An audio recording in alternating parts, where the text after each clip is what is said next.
Salam, selamat pagi Bapak Ibu, Saudara-saudari kasih Tuhan. Kita jumpa kembali pada tanggal 16 Januari 2023 dalam renungan harta sepanjang masa yang merupakan tulisan atau rangkaian khotbah hamba Tuhan almarhum Bapak Pendeta Dr. Yakub Nahua MA yang memuat 365 inspirasi yang akan membantu kita menemukan rahasia kehidupan dalam hari-hari hidup yang kita jalani. Untuk itu mari kita berdoa. Bapa di surga, kami menyadari ketika kami mau membaca dan merenungkan firman-Mu, ada kuasa yang jahat yang berusaha menghalangi kami. Karena itu di dalam nama Tuhan Yesus kami patahkan, kami tolak semua pengaruh dari kuasanya. Dan biarlah di pagi hari ini kami boleh berada dalam hadirat kekudusan Tuhan. Untuk kami kembali boleh mendengarkan suara Tuhan. Dan mohon pertolongan Tuhan mengurapi kami dengan kuasa Roh Kudus-Mu. Darah Yesus termeterai bagi tubuh, jiwa, dan roh kami, sehingga kami fokus kepada pembacaan dan perenungan firman-Mu di pagi hari ini. Tuhan jugalah yang melalui kuasa Roh Kudus-Mu memberikan pengertian pada kami, dan kami boleh melakukan firman Tuhan dalam kehidupan kami. Dalam nama Tuhan Yesus kami berdoa. Amin. Firman Tuhan terambil dari Amsal 22 ayat 29 yang menyatakan, pernahkah engkau melihat orang yang cakap dalam pekerjaannya? Di hadapan raja-raja ia akan berdiri, bukan di hadapan orang-orang yang hina. Anda bukan apa-apa jika Anda tidak tertarik dengan apa yang Anda kerjakan. Itulah judul renungan bagi kita di pagi hari ini. Setiap kita tanpa kecuali diberikan Tuhan talenta, kecakapan, dan kesanggupan untuk mengerjakan sesuatu. Dalam Injil Matius pasal 25 digambarkan perihal perumpamaan talenta. Yang seorang diberikan 5 talenta, yang seorang lagi 2 talenta, dan yang lainnya 1 talenta.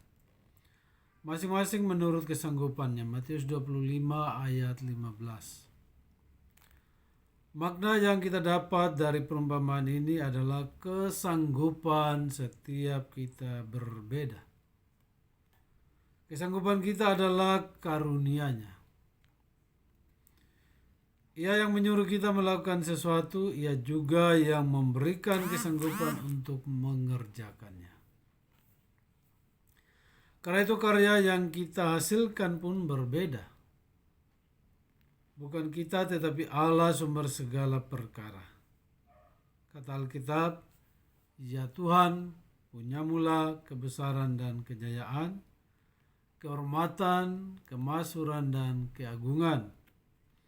Ya, segala-galanya yang ada di langit dan di bumi.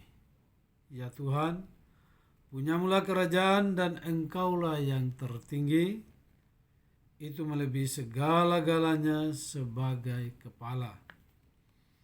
1 Tawari 29 ayatnya yang ke-11.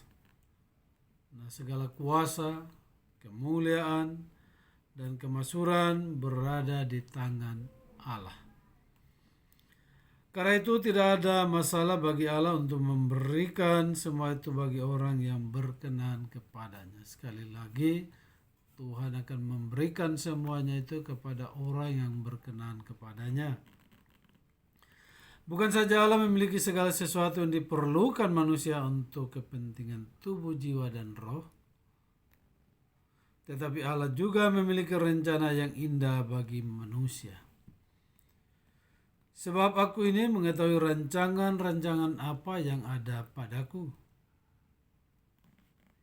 mengenai kamu, demikianlah firman Tuhan, yaitu rancangan damai sejahtera dan bukan rancangan kecelakaan, untuk memberikan kepadamu hari depan yang penuh harapan. Yeremia 29 ayatnya yang ke-11. Tuhan Yesus mengatakan bahwa ia datang ke dunia ini untuk memberikan setiap orang yang percaya kehidupan yang diwarnai kelimpahan. Yohanes 10 ayat 10. Tuhan Yesus tidak saja datang ke dunia untuk memberikan kita hidup yang berkelimpahan, tetapi ia juga mau supaya kita mengerjakan perkara-perkara besar bagi Dia. Jadi Tuhan bukan saja mau memberikan kelimpahan kepada kita, tetapi juga mau supaya kita melakukan perkara-perkara yang besar, yang luar biasa, oleh karena kasih-Nya kepada kita. Aku berkata kepadamu, sesungguhnya barang siapa percaya kepadaku, ia akan melakukan juga pekerjaan-pekerjaan yang aku lakukan, bahkan pekerjaan-pekerjaan yang lebih besar dari itu, sebab aku pergi kepada Bapa, dan apa juga yang kamu minta dalam namaku, aku akan melakukannya, supaya Bapa dipermuliakan di dalam Anak. Yohanes 14 ayat 12 dan 13. Tidak lagi ada alasan bagi kita untuk mengatakan bahwa saya tidak bisa, saya tidak sanggup, lingkungan tidak mendukung, dan berbagai alasan lainnya. Kita semua diciptakan dan dibentuk oleh tangannya. Mazmur 139 ayat 13 memiliki nasib yang sama. 29 ayat 2 diberikan talenta sesuai kesanggupan kita. Matius 25 ayat 15. Dan penyertaannya yang membuat kita berhasil bukan kesanggupan dan kecakapan kita. Pengkhotbah 9 ayat 11.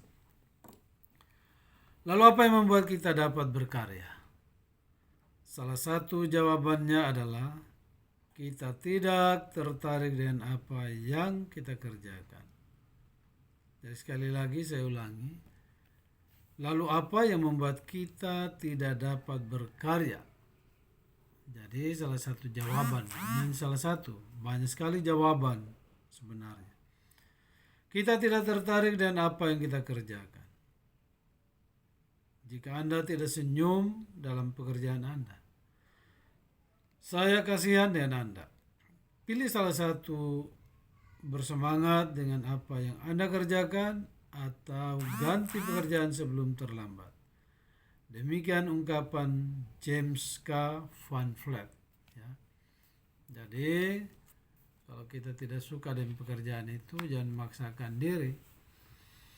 Jadi segera beralih pekerjaan, beralih profesi, sehingga semuanya tidak menjadi terlambat.